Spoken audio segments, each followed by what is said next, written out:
La Bible dit ici, au verset 5, c'est Dieu qui parle. Dieu dit à Josué, nul, personne, aucune armée, aucun gouvernement, aucune nation ne tiendra devant toi tant que tu vivras. Ça veut dire que durant toute ton existence, moi l'Éternel, je prends l'engagement solennel de veiller sur toi, de te protéger, de te secourir. Dans tout ce que tu vas faire, je serai avec toi. Alléluia. Nul ne tiendra devant toi. Amen. Et cette même parole, elle nous est aussi donnée.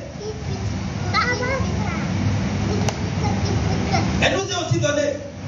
Voyez-vous, en Matthieu 28, le Seigneur, avant de partir, va donner un ordre à ses disciples, à ses serviteurs. Et Dieu va dire, allez par tout le monde, faites des nations des disciples, vous connaissez. À la fin, le Seigneur va dire, et voici, je suis avec vous tous les jours jusqu'à la fin des temps. Alléluia. N'est-ce pas une assurance de la part de Dieu?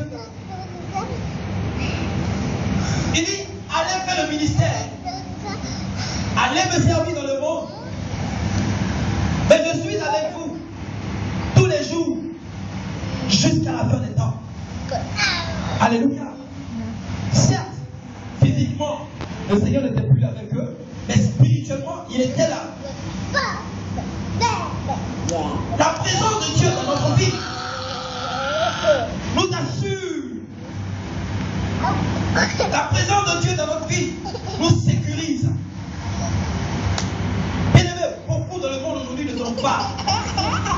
Les gens qui ont fait allégeance ou qui se sont alliés au diable, ces personnes-là ne donnent pas. Pourquoi? Parce qu'ils ont fait des pactes. Ils ont fait des pactes avec le diable. Et donc c'est normal que à chaque moment de la vie, chaque temps de la vie, que le diable les visite, ils n'ont plus la paix. Ils ne vivent plus. Certes, ils ont une soif, disons, de gloire. Ils ont de la renommée. Mais en réalité, dans leur propre vie, ils n'ont pas de vie. Ils n'ont pas de paix. C'est pourquoi Jésus a dit, je vous donne ma paix. Je vous donne ma paix. Bien aimé, il y a la paix lorsqu'on a l'argent. Il y a la paix lorsqu'on a beaucoup d'amis. Il y a la paix lorsque papa est président de la République. Et il y a la paix lorsqu'on a beaucoup de biens matériels dans le monde. Mais Jésus dit, je ne vous donne pas cette paix-là.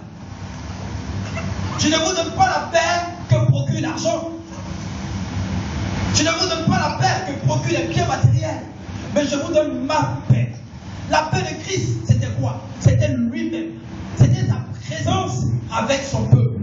C'était la présence de Dieu avec son peuple, avec ses serviteurs. Mais bien aimé, le verset qu'on vient de lire, Josué avait besoin d'être rassuré. Josué avait besoin d'être mis en confiance. C'était une grande œuvre à laquelle Josué avait été appelé. Ce n'était pas facile pour lui. Josué connaissait les Philistins, il connaissait les Amoréens, il connaissait je ne sais pas, tout ce peuple. Il fallait combattre pour posséder Canaan. Moïse n'était plus là. Il était tout seul. Et donc Josué avait besoin d'être rassuré par Dieu. Amen. Et c'est ainsi que Dieu m'a dit, nul ne tiendra devant toi, Josué, tant que tu vivras. J'aime cette parole.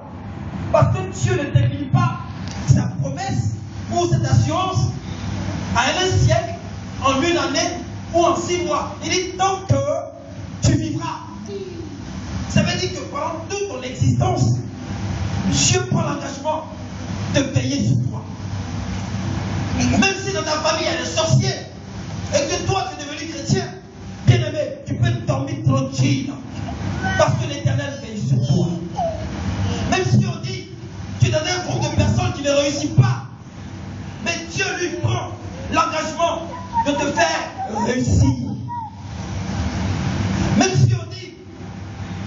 sol et rien ne peut produire. Parce que le sol est aride. Mais l'Éternel, lui, à cause de sa parole qui est proclamée sur ta vie, il enverra la pluie. Alléluia. Nul ne tiendra devant toi tant que tu vivras. Peuple de Dieu, nul ne pourra t'aider devant nous. Aucune entité spirituelle ne peut t'aider devant toi. Parce que tu es le roi des rois avec toi. Tu es celui-là même qui est doté de la toute-puissance. Frère, lorsque les marabouts te voient, ils savent parce qu'ils voient la lumière qui brille en toi. Lorsque les mystiques te voient, même les sorciers quand ils te voient, ils savent très bien qui tu es. Ils savent que, oui, avant, derrière cette femme-là, derrière ce homme, il n'y avait personne. Mais aujourd'hui, je vois une lumière qui brille. Aujourd'hui, je vois un être divin, un être grand, un être puissant qui l'accompagne. Alléluia. Voyons un peu. En Daniel chapitre 3, verset 17. Lorsque Nebuchadnezzar va fabriquer une statue à son effigie, dans le but que tous les Babyloniens, tous les habitants de Babylone adorent la statue de Nebuchadnezzar. La Bible déclare que dans le même pays, sur le même territoire, il y avait 4 jeunes gens, Daniel et ses 3 compagnons. Et au verset 17, c'est merveilleux, bien aimé.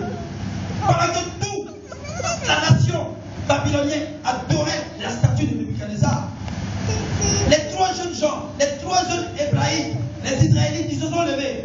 Ils ont dit, oh roi, sache une chose, nous, même si tout le monde se prosterne devant ta statue, mais nous que tu vois, certes, nous te respectons, mais lorsqu'on arrive à ce niveau-là, sache que ta statue que tu as fabriquée pour toi, en ton honneur, nous ne nous prosternerons pas devant ces statues.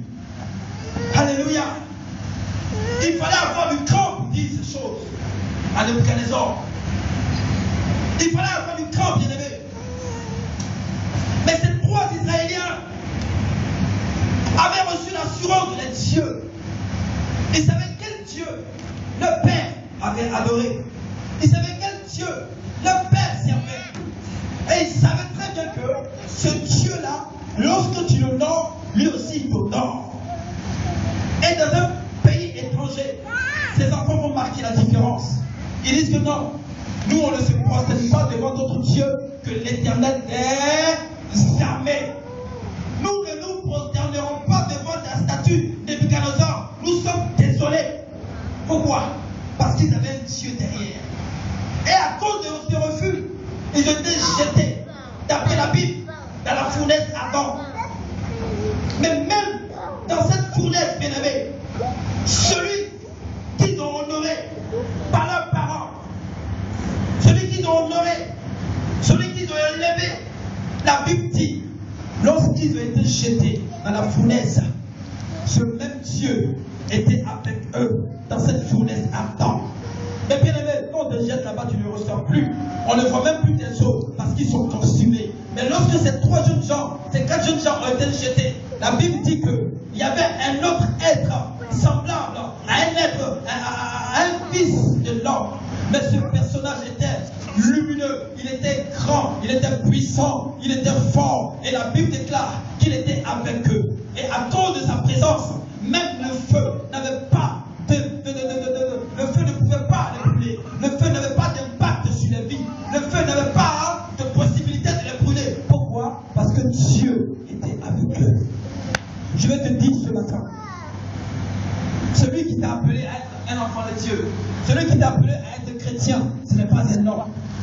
Et l'assurance que Dieu est avec toi. Et l'assurance que Dieu combat pour toi. Et l'assurance que Dieu veille sur toi. Personne ne pourra te faire du mal. Personne ne pourra empiéter à ta vie. Personne ne pourra toucher à ton âme tant que tu vivras. Parce que Dieu est avec toi. Alléluia. Le même Seigneur Jésus, il a dit, il dit en mon nom, vous chasserez les démons.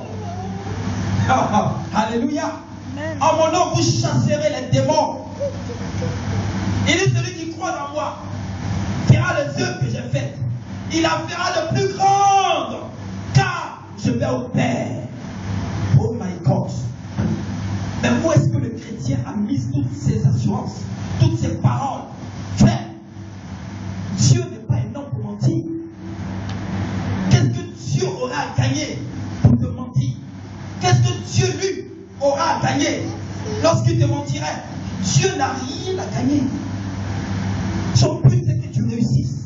Son but, c'est qu'au travers de toi, sa gloire soit manifestée. Donc, pour réussir dans l'œuvre de Dieu et dans toute œuvre, nous devons avoir l'assurance de ce Dieu qui est avec nous. Il a dit à Josué, tant que tu vivras, lui le tiendra. Et effectivement, l'ennemi est venu, mais l'ennemi n'est pas tenu. Les Amoréens sont venus, les Jébusiens sont venus, ils sont revenus, les sorciers sont venus, les charlatans sont venus, les francs-maçons sont venus, les mystiques sont venus, mais ils n'ont pas tenu devant la face de Josué. Pourquoi? Parce que Dieu combattait pour lui. Je te dis ce matin, l'Éternel combat pour toi. C'est pas parce que tu es en montargie que tu vas dire que Dieu ne combat pas pour toi. Dieu combat pour toi. Bien-aimé, sois rassuré. Dieu est avec toi. Dieu ne t'a pas abandonné. Pourquoi Dieu va t'abandonner? Pour quelle cause Dieu va t'abandonner? Dieu est avec toi. Ne regarde pas aux situations que tu vis présentement. Ne regarde pas aux épreuves que tu traverses ce matin. Mais sache une chose. Mets ta confiance dans la parole de Dieu. Mets seulement ta confiance. Comme Shadrach, Meshach, Abednego et Daniel ont fait. Mets ta confiance à ce Dieu invincible. Parce que personne ne peut vaincre mon Dieu. Personne ne peut le détrôner. Personne ne peut lui arriver à la cheville. Mon Dieu est tout puissant. Et il est capable, bien-aimé. Je dis, il est capable. Si simplement tu mets ta confiance en lui, il agira. Et tu verras sa gloire. Amen. Alléluia. La quatrième condition, c'est le courage. Bien-aimé, il faut que tu sois courageux. Gauthier, tu vas lire le verset 7 de Josué chapitre 1. Il faut du courage. Oh, merci Saint-Esprit. Le verset 7. Oui. Fortifie-toi seulement et aie bon courage. Amen. Fortifie-toi seulement et aie bon courage. Sois béni. En agissant fidèlement selon toute la loi que Moïse. En agissant fidèlement, on va s'arrêter là. Fortifie-toi seulement et aie bon courage. Alléluia. Sois béni, assieds-toi. Fortifie-toi seulement et aie bon courage. Amen. Nous avons besoin d'être des courageux et des courageuses. Dieu a besoin des femmes et des hommes forts. Des personnes qui ne reculent devant rien. Après tout ce que nous venons de dire, des personnes qui puissent leur force, non pas dans un esprit mauvais, mais dans l'esprit de Dieu. Des personnes qui puissent leur force, non pas dans une autorité étatique, mais des personnes qui puissent leur force en l'Éternel. Dieu dit, fortifie-toi et prends courage. Ça veut dire, bien-aimé, commence à danser. Parce que ce que j'ai dit va arriver. Amen. Commence à te réjouir. Fortifie-toi. Dis à ton âme que ce que Dieu l'a révélé, cela va s'accomplir. Fortifie-toi simplement et prends courage. Oh my God. Bien-aimé, ce qui te donnera le courage, c'est la parole de Dieu. Ce qui te donnera le courage, c'est la force de Dieu. Celui qui te donnera le courage, c'est l'Éternel lui-même. C'est ta présence. L'Éternel avec nous, Emmanuel. C'est lui qui te donne le courage. Voici un homme de Dieu, David. Lorsque nous prenons 1 Samuel au chapitre 17, verset 45, la Bible déclare qu'il y avait un homme du nom de Goliath qui avait terrassé le peuple de l'Éternel, l'armée du Dieu vivant, la frayeur à la vue de Goliath. L'armée d'Israël ne pouvait plus rien faire. Pourquoi? Parce que devant eux, il y avait un Philistin qu'on appelait Goliath. Alléluia. La peur les avait envahis. Ils avaient oublié Mais la Bible dit, un jeune homme du nom de David va se ramener. Il va voir qu'il y a un énergumène qui est en train d'insulter l'armée du Dieu d'Israël. Il y a quelqu'un, un incirconcis, qui est en train d'insulter, injurier le Dieu tout-puissant. Et lorsque David va arriver sur le champ de bataille, la Bible dit, il va regarder Goliath et il va lui dire, à cette heure précise, Goliath, je vais te couper la tête et je vais donner ta tête à manger aux corbeaux, aux oiseaux du ciel. Alléluia. David va se ramener devant Goliath. Il va l'indexer. C'est toi qui insultes mon Dieu. Tu verras de quelle fois mon Dieu se chauffe. Tout de suite même, Goliath, qui va mordre la poussière. À l'instant précis où je parle, Goliath, tu vas mordre la poussière. Parce qu'on ne se ligue pas à mon Dieu impunément. Tous ceux qui se liguent à mon Dieu, Dieu les terrasse. Tu es qui, Goliath? La Bible déclare.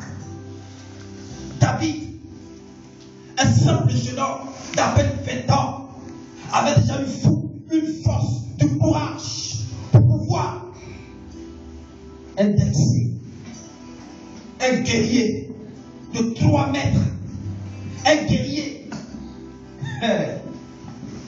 qui a fait battre le cœur de l'armée de Dieu, Israël.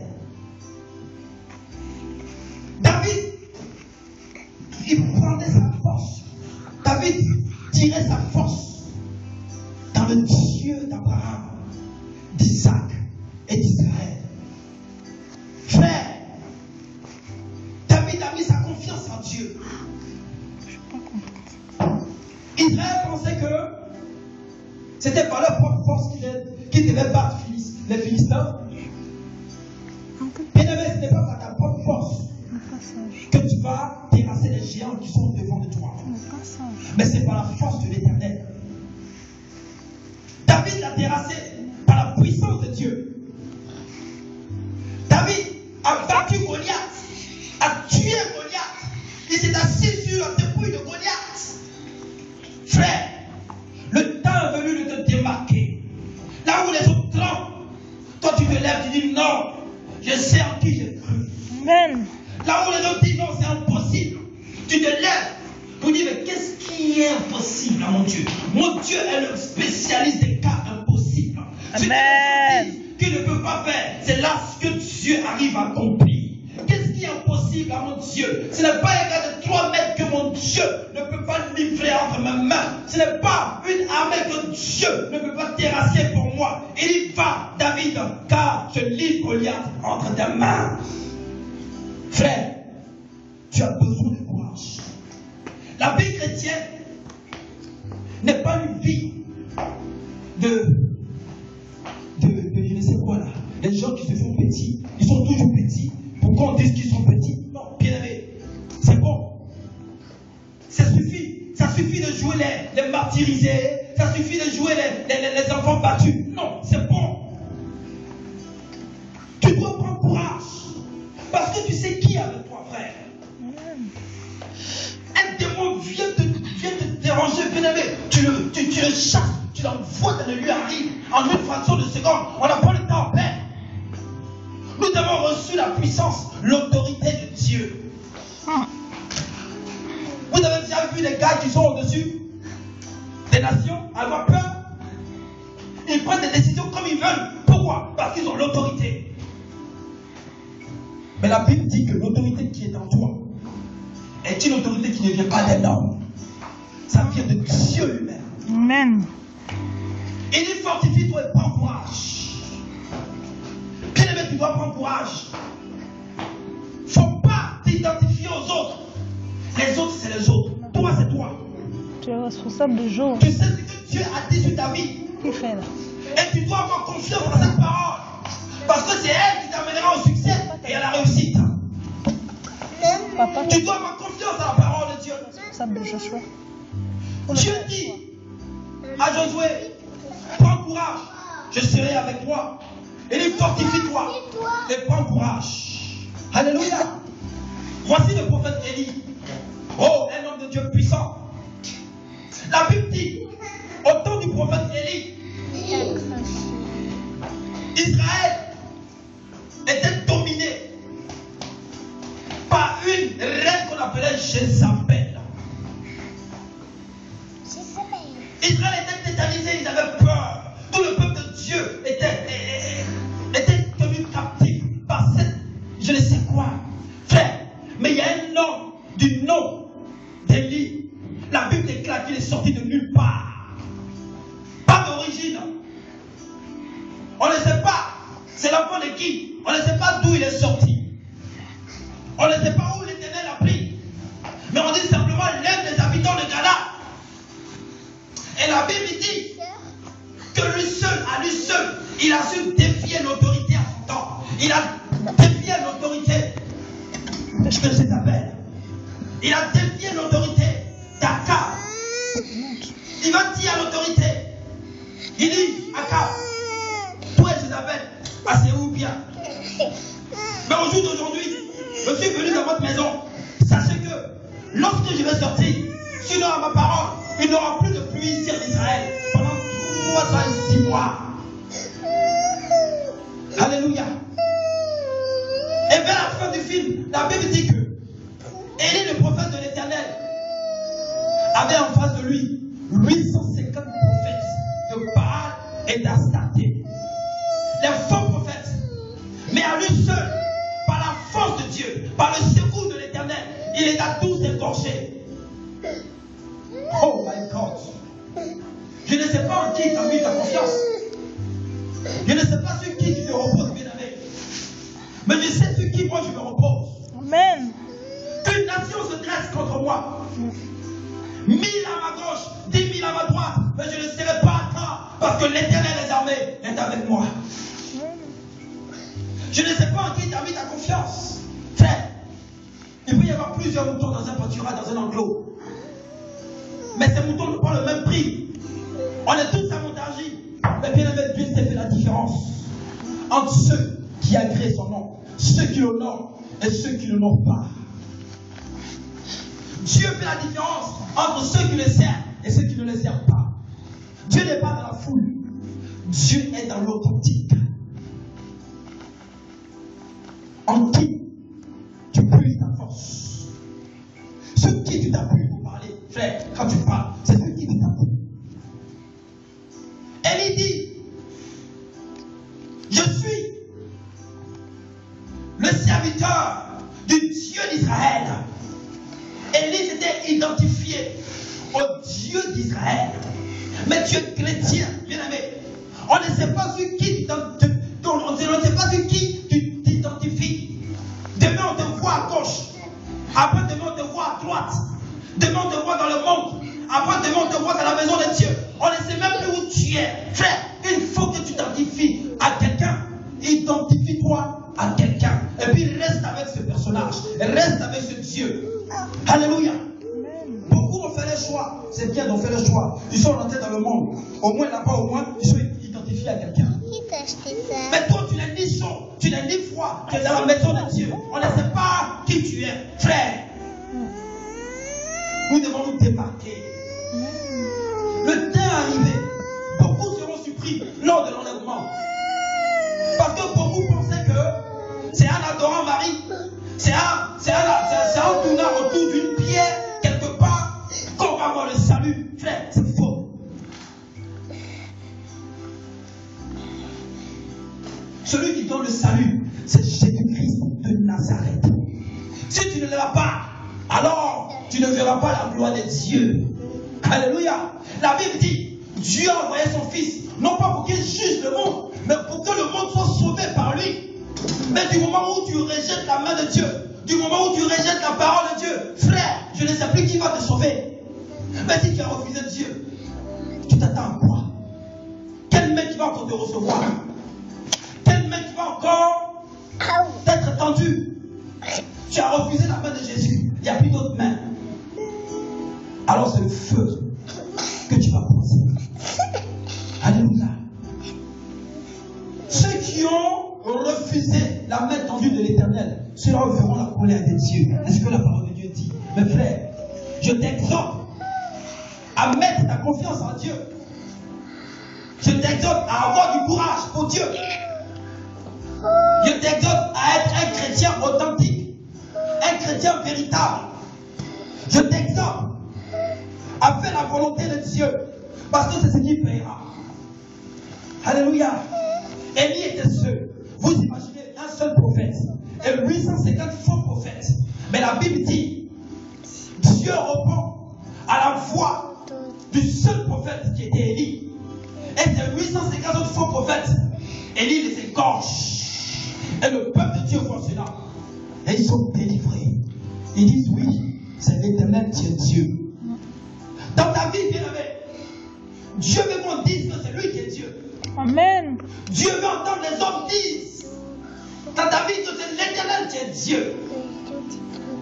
Ce n'est pas Baal, ce n'est ni Astarté, ce n'est ni Mahomet, ce n'est ni Krishna, ce n'est ni Bouddha, mais c'est Dieu, Jésus-Christ de Nazareth, c'est lui qui est Dieu. N'ayons pas peur de dire la vérité. Si on doit me pourchasser pour la vérité, je la dirai toujours. Je n'ai pas peur de dire la vérité. Je n'ai plus rien à craindre. Mon salut est assuré. Je sais, lorsqu'il viendra, je sais où j'irai. Frères, soyons des chrétiens forts, des chrétiens courageux, des chrétiens qui ne reculent devant rien, devant personne. C'est à cela que Dieu nous appelle. Le quatrième principe, c'est le courage. Dieu nous ordonne d'être courageux. Amen. Dieu nous ordonne d'être des chrétiens forts. Dieu ne peut pas travailler avec des chrétiens qui sont faibles. Dieu ne peut pas travailler avec des gens qui pleurent tous les jours. Mais Dieu aime ceux qui prennent des résolutions. Dieu aime ceux qui se lèvent et qui disent, Seigneur, je suis l'homme qu'il te faut. Je suis la femme qu'il te faut. Emploie-moi. Utilise-moi. Josué. Oh my God. La cinquième condition, bien aimé, c'est la fidélité aux instructions de Dieu. La fidélité aux instructions de Dieu. Il est important que nous aimions l'instruction. Il est important que nous nous laissions instruire.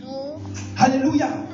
Au verset 7, il est dit, fortifie-toi seulement et aie bon courage en agissant fidèlement selon toute la loi que Moïse, mon serviteur, t'a prescrit. Alléluia. Il y a un garçon. Au verset 7, il a dit quoi? Le verset 7b. Je sais pas encore. Il dit en agissant fidèlement selon toute la loi. Nous devons agir avec fidélité selon la parole de Dieu qui nous est donnée. En groupe potable. On dirait. Nous ne devons pas nous détourner de droite ni de gauche vis-à-vis de la parole. Mais nous devons observer toute la parole de l'Éternel. Si tu veux réussir, en tout cas, si tu veux avoir un ministère glorieux, si tu veux réussir dans la branche que Dieu t'a mis, si tu veux dominer sur le territoire que Dieu t'a mis, frère, écoute les instructions de Dieu et applique-les à ta vie. C'est ainsi que tu auras le succès. Il dit, ne te détourne ni à gauche, ni à droite, mais observe la parole de Dieu. Moïse avait prescrit, Moïse avait formé Josué, Moïse avait enseigné Josué. De même aujourd'hui, que Christ a enseigné ses serviteurs, ses disciples. Après quoi il les a envoyés. Aujourd'hui, nous avons été formés, nous avons été instruits et enseignés dans le but de former d'autres personnes. Et la parole, lorsque nous étions au préalable avec le Maître, cette parole que nous avions réussi, nous avons reçu du moins, c'est cette même parole que nous devons donner aux autres, à des personnes qui sont prêtes à la recevoir. Pour réussir, bien aimé, tu dois être fidèle avec Dieu. Les instructions sont bien. La Bible dit quoi? Par manque d'instruction, son peuple périt. Par manque de connaissances, les enfants de Dieu périssent. Aujourd'hui, on courir derrière les marabouts. Pourquoi? Parce que on refuse d'être instruit. Ou on refuse de se faire instruire. On aime la chose qui est vite faite, bien faite, tout de suite. Mais on n'aime pas être conseillé. On n'aime pas être enseigné. On n'aime pas être formé. Mais on veut tout de suite manifester l'onction de Dieu. Mais frère, si notre onction vient bizarrement tout de suite, laisse-moi te dire une chose. L'onction que le Saint-Esprit te donne ne se manifeste pas comme ça. L'onction même obéit à des exigences. Sur quelle base l'onction de Dieu va se manifester? Sur quelle base l'onction de Dieu va agir? C'est lorsque tu manieras l'épée de la parole de Dieu. L'onction se manifestera. Le Saint-Esprit agira avec toi. Il guérira les malades. Il ressuscitera même les morts. Lorsque la parole de vérité est prêchée dans l'authenticité, comme elle est elle-même. Alléluia. Josué n'avait pas le choix que d'être fidèle à la parole de Dieu, que d'être fidèle aux instructions qu'il avait reçues. Josué avait reçu la Torah au travers du serviteur de Dieu Moïse. Dieu se révèle à Moïse, à Josué maintenant pour lui dire: le manuel que tu as là, le papyrus que tu as, il y a des choses qui sont inscrites dessus. Moi-même, j'ai dit à Moïse d'observer ces choses. Il les a observées. À ton tour, tu dois observer cette même parole. En tout cas, si tu veux réussir. Alléluia. Nous, on veut réussir, mais on n'aime pas observer la parole de Dieu. On veut réussir, mais on n'aime pas être enseigné. Pourquoi aujourd'hui, les gens qui se prétendent enfants de Dieu vont quelque part et puis prendre une soi-disant onction? Parce qu'ils n'aiment pas la parole de Dieu. Mais si tu n'aimes pas la parole de Dieu, tu n'aimes pas Dieu non plus. Alors il ne faut pas t'attendre à quelque chose de Dieu. Dieu marche en conformité avec sa parole. Dieu marche dans sa parole. Dieu ne peut pas se dissocier de sa parole.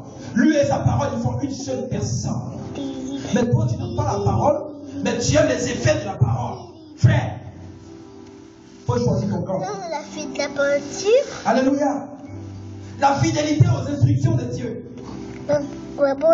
Jésus lui-même a été un exemple parfait.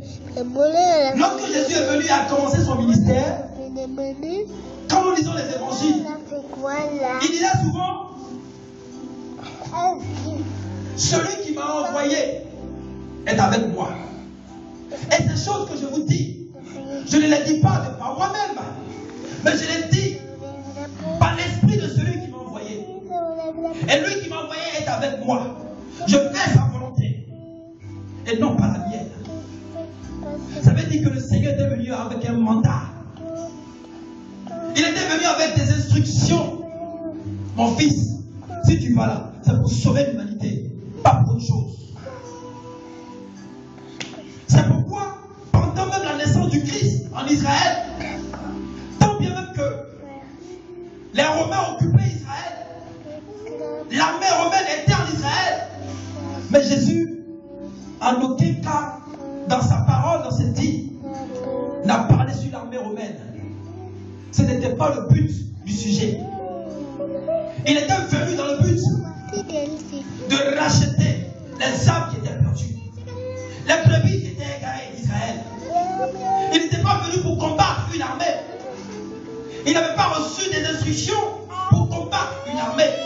Il a reçu des instructions dans le but de délivrer. N'a-t-il pas dit lui-même: l'Esprit du Seigneur est sur moi? Oh, pour délivrer les captifs. L'Esprit du Seigneur est sur moi. Non pas pour combattre une armée en Israël, mais pour délivrer le peuple qui s'est égaré. Les brebis égarés d'Israël. C'est à cause d'eux que le Père l'a envoyé. Bien aimé, souvent il faut aimer les conseils. Souvent nous devons aimer les conseils. Quand Dieu nous donne des instructions, c'est pour notre bien. Quand Dieu nous donne des conseils, c'est pour notre propre vie. Il y a beaucoup de gens dans la maison de Dieu, ils sont rebelles parce qu'ils n'aiment pas qu'on les parle. Ils n'aiment pas recevoir des instructions. Ah, ils veulent parler un seul, mais ils ne veulent pas qu'on le parle. Mais frère, je sais avant toi, si tu ne veux pas que je te parle, ma soeur, si tu ne veux pas que je dise les choses que Dieu a dit, et que toi tu veux que je dise ce que toi tu as envie d'entendre, alors je ne suis plus loin de l'Éternel. Alléluia. Je ne peux pas dire autre chose que ce que Pierre a reçu. Je ne peux pas dire autre chose, ce que Jean a dit, ce que les apôtres ont dit, ce que Jésus lui-même a dit, ce que les apôtres ont réussi et ils ont transmis. C'est ce que nous allons, ou nous devons aussi dire. Nous ne devons pas dire autre chose, ce que les dévanciers ont dit. Amen, amen. Aujourd'hui, il y a d'autres qui disent des choses qui sont contraires à la parole de Dieu dans le but de satisfaire le chair. Ce n'est pas le but de l'évangile. Le but de l'évangile, c'est de sauver des âmes. Frère, Jésus est venu, il a transmis aux apôtres. Les apôtres sont partis, ils ont transmis. Aujourd'hui, la même parole, tu dois la transmettre telle qu'elle est, sans enlever même une virgule. Tu dois la transmettre. Si tu enlèves une virgule, c'est que toi, tu as un problème. Alléluia. Josué n'est pas appelé à marcher selon les règles de l'Éternel. La Bible dit même un athlète qui veut gagner, un athlète qui veut réussir, il est obligé de se conformer aux règles, aux législations de je ne sais pas moi. Les athlètes, pour réussir, quelqu'un qui court dans un stade et puis il triche, qu'est-ce qu'il pense qu'on fait? On le disqualifie. Moi j'ai vu jouer, il a rigolé. On le disqualifie parce qu'il n'a pas couru selon les règles. Et nous, on veut avoir le succès dans le ministère, dans le commerce, on veut avoir le succès dans notre travail en trichant. Non, on n'est pas dans la triche. Dieu est dans le réel, dans la vérité. Si tu veux réussir, frère, il faut te conformer aux règles qui sont déjà établies. Toi, tu es qui? Et puis tu vas dire non, voici une nouvelle parole. Nos cousins, eux sont venus, ils ont envoyé une nouvelle parole. Ils disent que oui, l'évangile est démodé. Et cette parole-là, c'est la dernière parole que Dieu a donnée. Tu as donné à qui? Alléluia. Méditons la parole. Lorsque tu la médites, c'est là où tu acquiers la foi. Et la foi te donne de rester inébranlable. Beaucoup de philosophie se lèvent. Et beaucoup de personnes se sont déjà levées. Des fautes de cœur qui passent par-ci par-là dans le but de séduire les gens. Ils viennent avec une parole farfelue, une parole qui n'a rien à voir avec la parole de Dieu. Mais comme toi tu n'es pas instruit, tu n'es pas enseigné, tu avales tout ce qu'ils disent. Frère, il est temps que tu reviennes à la source. Il est temps que tu prennes la parole de Dieu et que tu écoutes ce que Dieu t'a dit. Si tu veux réussir, si tu veux avoir une longue vie, écoute un peu Dieu. Arrête de marcher, arrête de courir, arrête de promener tes regards de gauche à droite. Assieds-toi et écoute un peu la parole de Dieu. C'est ainsi que tu réussiras. Josué n'avait pas d'autre choix, frère. Nous aussi, on n'a pas d'autre choix que de mettre la parole de Dieu en pratique. Donc, la cinquième condition pour réussir, c'est la fidélité aux instructions de Dieu. Dieu a dit, c'est ce qui doit rester. La sixième condition, c'est la délice de la parole de Dieu. Au verset 8, Dieu va dire quoi? Il dit que ce livre de la loi ne s'éloigne point de ta bouche. Médite-le jour et nuit. Que ce livre de la loi ne s'éloigne point de ta bouche. Amen. Ça veut dire que jour et nuit, bien-aimé, passe ton temps, le temps que tu as, le temps que tu peux. Passe ce temps-là dans la méditation et dans la lecture de la parole de Dieu. C'est ce qui te fera aussi réussir. Les chrétiens ne plus lire la Bible. C'est bien de lire les livres des serviteurs de Dieu. Mais c'est aussi bien de méditer la parole de Dieu. Le chrétien est dérangé lorsqu'on parle d'enseignement.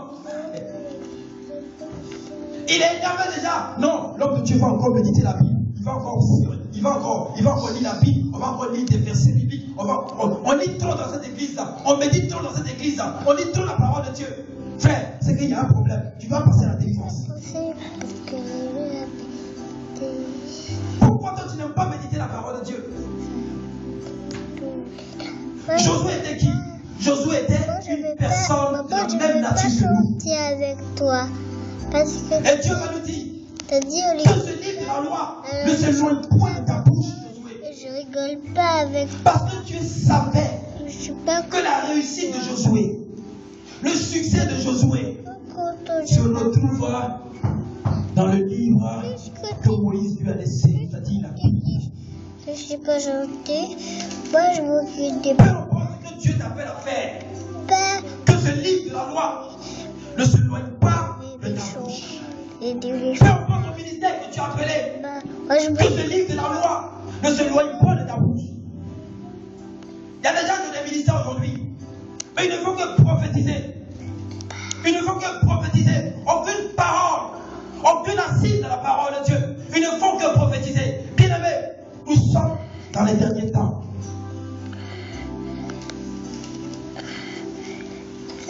Les lieux où on va plus, on prophétise. On prophétise, on prophétise, on prophétise, on prophétise, on prophétise. Et puis on dit c'est fini, on va à la maison. Frère, Oui. il faut consulter l'Éternel. Il y a un problème quelque part. Ce livre de la loi ne doit pas s'éloigner. En tout cas, si tu es chrétien, la Bible, tu ne dois pas t'éloigner de la parole de Dieu. Et il faut que tu aies un temps pour Dieu, dans la méditation.